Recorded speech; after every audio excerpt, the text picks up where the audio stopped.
स्वामी समर्थांचा अद्भुत अनुभव. आईच्या अश्रूंना मिळालेलं उत्तर. 20 वर्षे वाट पाहिल्यानंतर स्वामी समर्थांनी दिलेले असे फळ की संपूर्ण गाव रडले. जय जय रघुवीर समर्थ. आज मी तुम्हाला असा अनुभव सांगणार आहे जो ऐकल्यावर तुमच्या डोळ्यात नकळत अश्रू येतील आणि स्वामी समर्थांवरील विश्वास अनेक पटीने वाढेल. ही कथा एका कोल्हापूर जिल्ह्यातील एका छोट्याशा गावातील शारदा नावाच्या महिलेची. लग्न होऊन अनेक वर्षे झाली होती, पण तिला मूलबाळ नव्हते. प्रत्येक क्षण, प्रत्येक उत्सव, प्रत्येक आनंदाच्या क्षणी तिच्या मनात एकच दुःख असायचे, देवा मला आई होण्याचं सुख कधी मिळणार. गावातील लोक टोमणे मारायचे, नातेवाईक कुजबुजायचे, काही जण तर तिच्या समोर म्हणायचे, इतकं वर्ष झाली अजून घरात पाळणा हल्ला नाही. हे शब्द तिच्या हृदयावर वार करायचे. रात्रभर उशी भिजेपर्यंत ती रडायची. एक दिवस त्याची परीक्षा किती दिवस घेणार, माझ्या आयुष्यात आनंद आहे का नाही.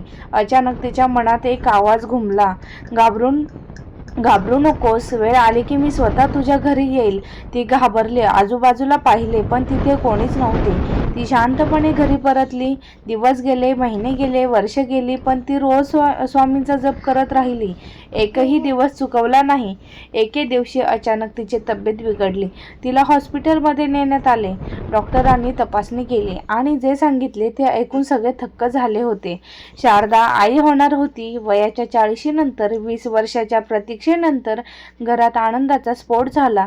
9 महिन्यांनी एका गोंडस मुलाला जन्म झाला. संपूर्ण गाव बघायला आले. त्यांनी टोमणे मारले होते, तेच आता अभिनंदन करत होते. पण खरी घटना अजून बाकी होती. मुलगा 3 वर्षाचा झाला. एक दिवस तो अचानक घराबाहेर खेळताना हरवला. संपूर्ण गाव शोधू लागले. रात्र झाली, पाऊस सुरू झाला. आई वडील वेडेपिसे होऊन शोधत होते, पण शारदा रडत होती, स्वामी इतक्या वर्षांनी दिलेलं सुख हिरावून घेऊ नका. रात्रभर शोध सुरू होता, पण मुलगा सापडला नव्हता. पहाटे 4 वाजले. शारदा थकून डोळा लागला. तिला स्वप्न पडले. स्वामी समर्थ एका मोठ्या वडाच्या झाडाखाली बसले होते. त्यांच्या मांडीवर तिचा मुलगा खेळत होता. स्वामी हसत म्हणाले, कशाला रडतेस, तुझं लेकरू माझ्याकडे सुरक्षित आहे. शारदा जागी झाली. तिने लगेच गावकऱ्यांना स्वप्न सांगितले.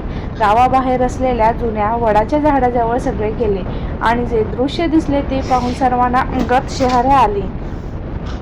तो मुलगा त्या झाडाखाली शांत झोपलेला होता. त्याच्या अंगावर एकही ओरखडा नव्हता. मुलाला उचलताच तो हसला आणि म्हणाला, आई, रात्री एक आजोबा माझ्याजवळ बसले होते, त्यांनी मला खाऊ दिला. हे ऐकता शारदा जोरजोरात रडू लागली, कारण तिला समजले होते ते आजोबा दुसरे कोणी नसून स्वामी समर्थ स्वतः होते. त्या दिवसानंतर तिच्या घरात कधीच दुःख आले नाही. आजही त्या घरात सकाळ संध्याकाळ एकच आवाज येतो, श्री स्वामी समर्थ, श्री स्वामी समर्थ, श्री स्वामी समर्थ. मित्रांनो, कधी कधी स्वामी आपल्याला उशिरा देतात, पण जे देतात ते आयुष्यभरासाठी देतात. फक्त श्रद्धा सोडू नको, विश्वास सोडू नको, कारण भक्ताचा हात स्वामी कधी सोडत नाही. जय जय रघुवीर समर्थ.